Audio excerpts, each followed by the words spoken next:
শুভ সন্ধ্যা। ব্রিকলিন টিভির আজকের বুলেটিনে সবাইকে স্বাগতম। আজ 22 ফেব্রুয়ারি 2026। মেট্রো রেলের ব্যয় দ্বিগুণেরও বেশি বৃদ্ধি, সেনাবাহিনীর শীর্ষ পর্যায়ে রদবদল এবং 40 লাখ টাকার ক্রিপ্টোকারেন্সি নিয়ে আলোচিত ভারত সফর, এই তিনটি গুরুত্বপূর্ণ আলোচনা নিয়ে হাজির হয়েছি। আজকের আলোচনায় যা যা থাকছে: আগের চেয়ে দ্বিগুণেরও বেশি ব্যয় মেট্রো রেলের নতুন 2 রুটে, সেনাবাহিনীর শীর্ষ পর্যায়ে রদবদল, 40 লাখ টাকার ক্রিপ্টোকারেন্সি নিয়ে ভারতে গিয়েছিলেন মাহাদি হাসান। চলুন বিস্তারিত আলোচনায় যাওয়া যাক। আগের চেয়ে দ্বিগুণেরও বেশি ব্যয় মেট্রো রেলের নতুন 2 রুটে, প্রশ্নবিদ্ধ দরপত্র প্রক্রিয়া। রাজধানীর উত্তরা মতিঝিল মেট্রো রেল নির্মাণে প্রতি কিলোমিটারে যেখানে ব্যয় হয়েছিল 1574 কোটি টাকা, সেখানে নতুন 2 রুটে ব্যয় ধরা হচ্ছে কিলোমিটার প্রতি 3618 কোটি টাকা, অর্থাৎ দ্বিগুণেরও বেশি। প্রস্তাবিত 2 লাইনের মোট ব্যয় দাঁড়াচ্ছে প্রায় 1,84,500 কোটি টাকা। এই বিপুল ব্যয় প্রকল্প দুটির বাস্তবায়নকে অনিশ্চয়তার মুখে ফেলে দিয়েছে। অন্তর্বর্তী সরকার সিদ্ধান্ত না নেয় বিষয়টি এখন নবনির্বাচিত বিএনপি সরকারের বিবেচনায় রয়েছে। নির্মাণের অপেক্ষায় থাকা একটি রুট কমলাপুর থেকে বিমানবন্দর হয়ে নর্দা পূর্বাচল পর্যন্ত, যা এমআরটি লাইন 1 নামে পরিচিত, যার দৈর্ঘ্য 31 কিলোমিটারেরও বেশি। অন্যটি এমআরটি লাইন 5 সাভারের হিমায়তপুর থেকে মিরপুর ও গুলশান হয়ে ভাটারা পর্যন্ত, যার দৈর্ঘ্য প্রায় 20 কিলোমিটার। দুটি প্রকল্পেই আংশিক উড়াল ও আংশিক পাতাল পথ থাকবে। বিশ্লেষকদের মতে দরপত্রে সীমিত প্রতিযোগিতায় ব্যয় অস্বাভাবিকভাবে বাড়ার অন্যতম কারণ। জাপান ইন্টারন্যাশনাল কোঅপারেশন এজেন্সি এর শর্ত অনুযায়ী ঠিকাদারি কাজে জাপানি কোম্পানিগুলো অগ্রাধিকার পায়, এমন অভিযোগ রয়েছে। ডিএমটিসিএল এর ব্যবস্থাপনা পরিচালক ফারুক আহমেদ জানান, অর্থায়নকারী সংস্থার প্রকৌশলগত শর্তের কারণেই অংশগ্রহণ সীমিত হয়েছে। 2019 সালে অনুমোদিত এমআরটি লাইন 1 প্রকল্পের প্রাথমিক ব্যয় ছিল 52,561 কোটি টাকা। দরপত্র বিশ্লেষণে যা বেড়ে প্রায় 96,500 কোটি টাকাতে পৌঁছাতে পারে।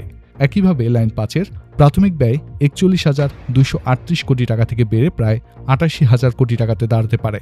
2024-25 অর্থবছরে উত্তরা মতিঝিল লাইনে টিকিট বিক্রি থেকে প্রায় 400 কোটি টাকা আয় হয়েছে, অথচ 2030 থেকে 31 সাল পর্যন্ত বছরে 465 থেকে 740 কোটি টাকা ঋণের কিস্তি পরিশোধ করতে হবে। বিশেষজ্ঞদের মতে প্রতিযোগিতাহীন দরপত্রের ফলে মেগা প্রকল্পের ব্যয় নিয়ন্ত্রণের বাইরে চলে যেতে পারে এবং অর্থনীতির উপর দীর্ঘমেয়াদী চাপ তৈরি হতে পারে। সেনাবাহিনীর শীর্ষ পর্যায়ে রদবদল। সেনাবাহিনীর কয়েকটি শীর্ষ পদে রদবদল করা হয়েছে। রোববার দুপুরে সেনা সদর থেকে এই সংক্রান্ত আদেশ জারি করা হয়েছে। প্রতিরক্ষা মন্ত্রণালয় সূত্র এই তথ্য নিশ্চিত করেছে। বাংলাদেশ সেনাবাহিনীর চিফ অফ জেনারেল স্টাফ হিসেবে নিয়োগ পেয়েছেন লেফটেন্যান্ট জেনারেল মাইনুর রহমান। এর আগে তিনি আর্টডকের জিওসি ছিলেন। সশস্ত্র বাহিনী বিভাগের বর্তমান principal staff officer lieutenant general SM. Kamrul হাসানকে রাষ্ট্রদূত পদে পররাষ্ট্র মন্ত্রণালয়ে ন্যস্ত করা হয়েছে। নতুন প্রিন্সিপাল স্টাফ অফিসার হিসেবে নিয়োগ পেয়েছেন মেজর জেনারেল মীর মুশফিক রহমান, যিনি আগে 24 পদাতিক ডিভিশনের জিওসি ছিলেন। এছাড়া মেজর জেনারেল জে.এম. ইমদাদুল ইসলামকে 55 পদাতিক ডিভিশন থেকে ইস্ট বেঙ্গল রেজিমেন্টাল সেন্টারে বদলি করা হয়েছে। আবার ইস্ট বেঙ্গল রেজিমেন্টাল সেন্টারের কমান্ড্যান্ট মেজর জেনারেল ফেরদৌস হাসানকে 24 পদাতিক ডিভিশনের জিওসি করা হয়েছে। দিল্লিতে বাংলাদেশ হাইকমিশনে কর্মরত ব্রিগেডিয়ার জেনারেল মোহাম্মদ হাফিজুর রহমানকে মেজর জেনারেলের পদোন্নতি দিয়ে 55 পদাতিক ডিভিশনের জিওসি করা হয়েছে। 40 লাখ টাকার ক্রিপ্টোকারেন্সি নিয়ে ভারতে গিয়েছিলেন মাহাদি হাসান। বিবিসি বাংলার এক প্রতিবেদনে জানানো হয়েছে, বৈষম্য বিরোধী ছাত্র আন্দোলনের সাবেক সমন্বয়ক মাহাদি হাসান প্রায় 40 লাখ টাকার সমপরিমাণ ক্রিপ্টোকারেন্সি সঙ্গে নিয়ে ভারত সফর করেছিলেন।